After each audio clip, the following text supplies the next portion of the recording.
in high definition, live, local, late breaking.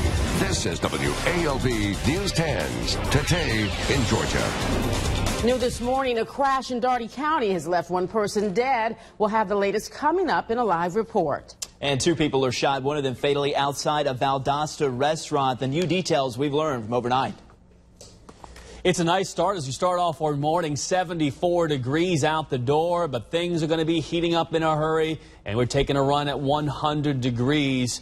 We'll make it there today and tomorrow, and heat index values 110. Heat advisors are in effect. Well, this morning we are working to get the name of a man killed when a high-end sports car crashed late last night in Daugherty County. Now, the victim was behind the wheel of a Porsche when it lost control on Gillionville Road. WALB News 10's Nicole Rosales is live at the crash scene with more on the investigation. Yeah, track marks led us to where we are standing right now. Officials tell us that this was the area where that victim's car came to a halt. It looks like it hit this tree right here. There's a little bit of glass that I can see that has been embedded into the bark. And then this is something that you viewers can see at home, this huge bald spot at the bottom of the tree where that car had impacted that area. Another example of how badly it hit. And also came around the tree and into this pole right here. But let's go to video to get an idea of what kind of wreck this was. So it happened around 10:30 last night on the 4900 block of Gillionville Road. Daugherty County police officials tell us that the victim was driving north when they somehow veered off the road, hit a tree, causing him to slam into a pole. Sergeant Takesha Irving says that the victim was dead on arrival. Now, again, like Cade said, at this time, we don't have a name that has not been released just yet, mainly because the family does have to be notified soon. So we are working with officials to get that name to you. So stay with WALB on air as well as WALB.com. Well, another story breaking overnight. Police in Valdosta this morning searching for the gunman who shot a man dead outside an Applebee's restaurant. Now, it's a story we first broke on WALB.com. Our camera was there just moments after police arrived on the scene. We know 2 people were shot in the parking lot of the Applebee's on Inner Perimeter Road. It happened just before 1 this morning. Officers performed CPR on one of the victims who was shot multiple times, but he died at the scene. A second victim, we believe to be a woman, was rushed to the hospital with injuries. No word on her condition. Police set up a perimeter around the area, but so far, no arrests have been made. Well, we have shocking details this morning in the arrest of the Thomas County Central Band Director. Video here of his perp walk from yesterday. Jeffrey Gaines is in an Alabama jail right now, accused of tying up, even gagging some of his former students at a school where he worked prior to moving here to South Georgia. Pat Peterson has more. For more than 6 years, Lance Gaines taught students in the Bruton City school system, encouraging children to develop their talents in the field of musical arts. But according to police, Gaines used his charm, his outgoing personality, and his position as an educator for something more sinister. This guy needs to pay for what he's done. Gaines is accused of having sex with at least 1 student and having inappropriate sexual contact with 7 others. He's been charged with 1 felony count of a school employee engaging in a sex act. Many of the details are too explicit to report, but investigators say Gaines tied the girls up with rope inside the band room and gagged them. We're talking ropes and different gag devices. Some of them was underage and some of them was not underage, but by him being a school teacher, doing this stuff at the school and doing it with students, that's a major problem. The alleged crimes happened over a 3-year period. I think it's terrible. I'm very, very proud of the kids that decided to come forward, and hope the community backs them.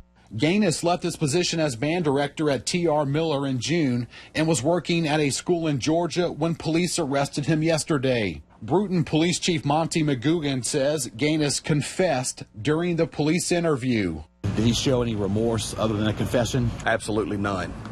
Absolutely none. And I made sure that I pass it on to the district attorney. Accusations this severe don't usually happen in Bruton.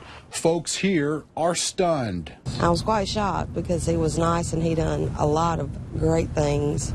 Gaines, we are told, is a father of 2 children. I feel sorry for his wife and his family, and nothing good's going to come out of it.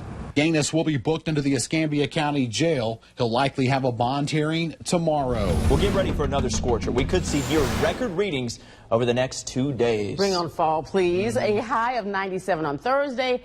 Triple digits on the way. The heat wave led Westover and Lee County High School officials to move the time of their football game Saturday that will be televised on ESPNU. It was supposed to kick off at 1. Well, Thursday, that was changed to 9 a.m. The teams will take precautions to keep the players safe, and there will be cooling tents for fans at Trojan Field. The decision was made just in an abundance of safety and concern for our students and our fans and our families on both sides for Westover and Lee County. We needed to push the time of the game up.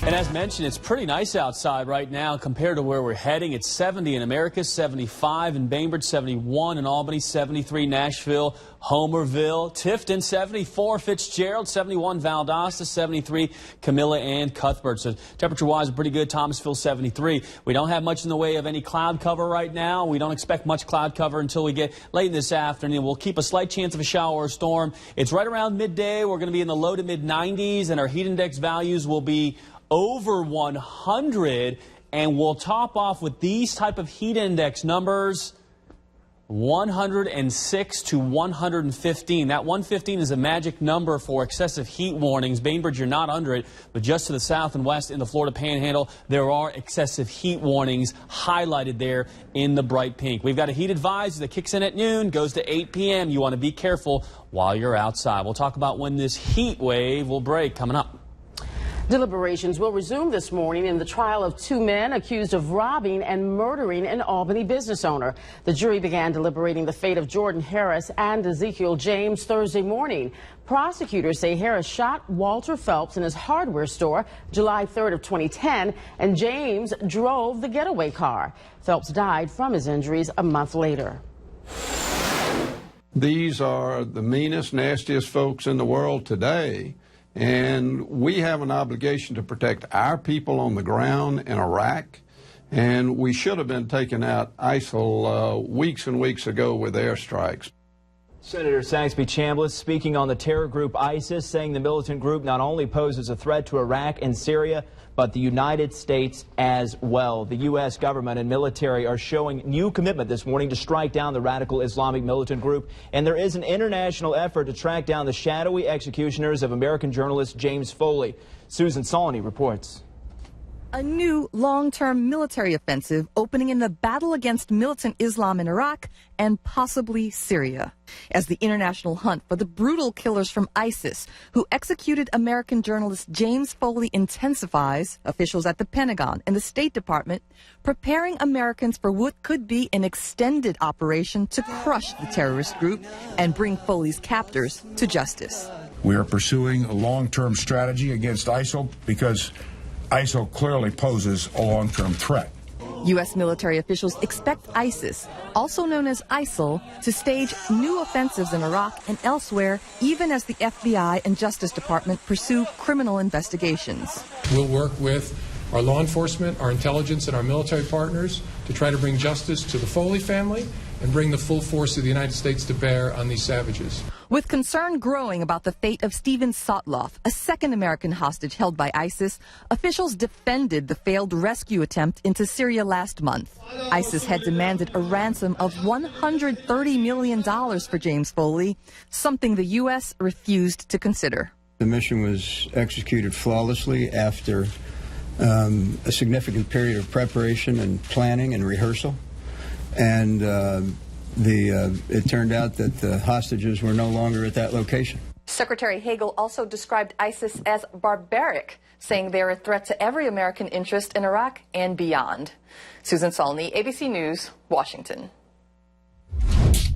And Dougherty County Police believe broke into at least 3 homes in the southeastern part of the county. This video shows him driving a gray or white Ford F-150 to a home on Oakwood Street Monday afternoon around 1:30. He broke in and stole multiple items, including a gun. If you recognize him, call Crime Stoppers at number 436-TIPS. Trucks are starting to move across the Russian-Ukrainian border this morning towards the Ukrainian city of Luhansk, where pro-Russian rebels are fighting government forces. The International Committee of the Red Cross says residents are struggling to survive amid the ongoing fighting. Russia has been trying to send in over 200 trucks carrying what it says is humanitarian aid to help civilians in Luhansk, but Ukraine fears the move is a ploy to aid the pro-Russian separatists. The convoy has been held up at the border for over a week. More protests continued in Ferguson, Missouri Thursday, but has the violence subsided enough to call off the National Guard? Plus, find out who deputies say was caught making himself at home in a couple of Colquitt County houses.